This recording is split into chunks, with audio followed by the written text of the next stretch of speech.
Hello everybody and welcome to today's video. This is a 1v1 instructional video mostly made for vlog members as we have a little bit of a 1v1 league going on at the moment, but it will also transfer over to random battles, so I thought I'd leave it public anyway. So first off, what I'm doing here is side scraping. I'm sure a lot of you are aware, or all of you are probably aware, of the concepts of side scraping.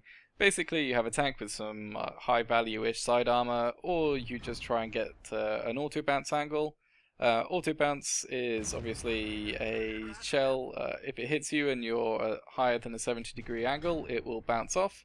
As you can see, Castrol is doing here nicely for me. That was some terrible shooting by me there. The idea is obviously to stop him doing damage to me. He managed to pin my turret there, which I'm really annoyed about.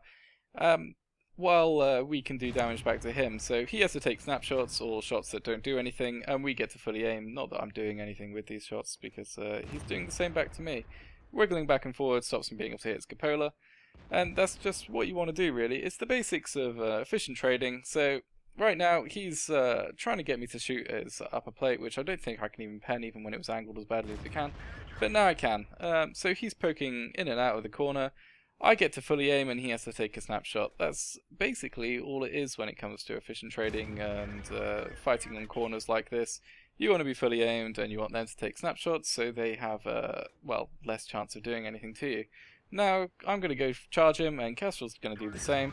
So we'll go into the basics of well, it's not really basics, but the things you should be doing in a facehug. As we see, while I'm approaching and I know he's about to fire, I'm kind of wiggling my hull.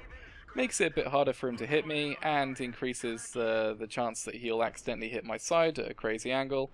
And now he's trying to do what he should be doing, which is sticking his gun in the air while he's reloading, which and wiggling a bit, which stops him being able to, or me being able to shoot his cupola. Sadly it doesn't work too well because I'm in a Tiger 2 and a Tiger 2 is really high up, so I think he gave up on that pretty quickly. But it is something you should get used to, especially in an IS-3 as it has such a massive weak spot above its gun.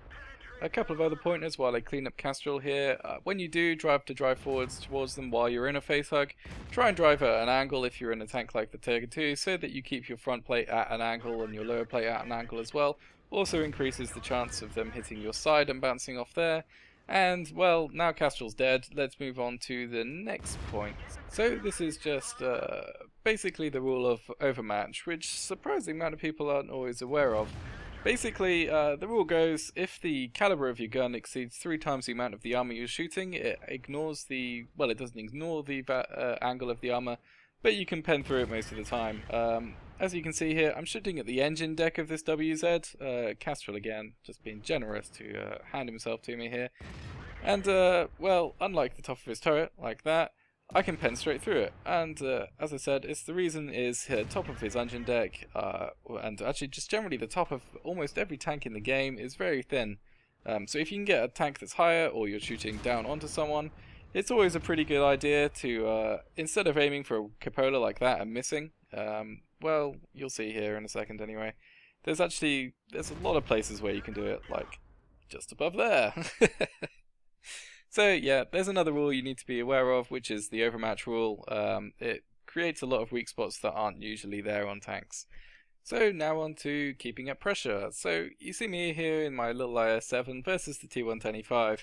Now we're both hull down, and well, I don't really want to stay in this position in a random game. Obviously, I would be susceptible to being flanked and all kinds of bad things happening, or just my team killing him for me, which obviously I cannot allow. I must do it all myself. So the idea is simply just to try and make an opening to be able to push up on him. I fired, I bounced, and he's fired, he's bounced, which now gives me the reload of his gun to move up into a better position to assault him from. Now, he's obviously noticed this, so he's going to try and move out of the way and find a hull down position for me, or just pre-aim around a corner. And lucky for me, there's these nice little holes in these windows which allow me to do that. And now he realizes that that's not a good place, he's going to have to move again. Which is exactly what he does, which gives me even more time to advance on him and try and make him donk his shot, which he does here. Awfully kind. And that gives me a really nice shot straight into his lower plate. And this is basically the concept of keeping up the pressure. I'm not doing it perfectly now because I was trying to figure out where he was going to go. I was worried he was going to go back where I started and go hull down over there, but instead he's going to go around here and play a bit of kind of chicken and mouse. That's not a word, is it? Chicken and mouse? Cat and mouse. Why I thought chicken and mouse, I don't know. But there we go. He's managed to mess up his shot again, and now I'm in a massive position and a massive advantage anyway. Even sorry. And now he's decided that he wants to give up on any kind of mid-range engagement and just go straight for the face hug. IS-7 is very strong in the face hug. He does manage to pen my upper hull, which was a bit sad. But I have a massive HP advantage on him, and I'm just going to wait for him to make a mistake before I take my shot. You see, I'm not going to waste my shot here because there's nowhere I can really pen particularly easy, so I'd rather have the shot to be able to shoot him when I need to, like that, than spend the shot just hoping that it pens. And, well, there we go. That's pretty much this fight over. He bounces his shot, which gives me enough time to reverse and just pop him straight into the lower plate and match over. So that's about it for the 1v1 engagements. Just to go over the points again, you've got efficient trading and side scraping and auto bounce angles. Basically, you want them to be shooting a place where there's a very high chance of them bouncing, and then you want to be fully aimed for your shot that in return for the highest chance of you penning them. Then you've got the best practices for face hugging. So if you're face hugging something that's well, generally the same height, you can stick your gun in the air while you're reloading and wiggle your turret and your hull. Just make every shot for them slightly harder and give yourself a better chance of penning, or not penning even, or a better chance of them not penning, sorry. And then what else have we got? We've got the wiggle, which was when we were approaching them, you want to be kind of wiggling your hull around, just make that shot a bit harder. And then keeping up pressure, as you saw in the game, you just want to be throwing them out of their positions, making them rush their shots so that you get your shots in a bit better than they do.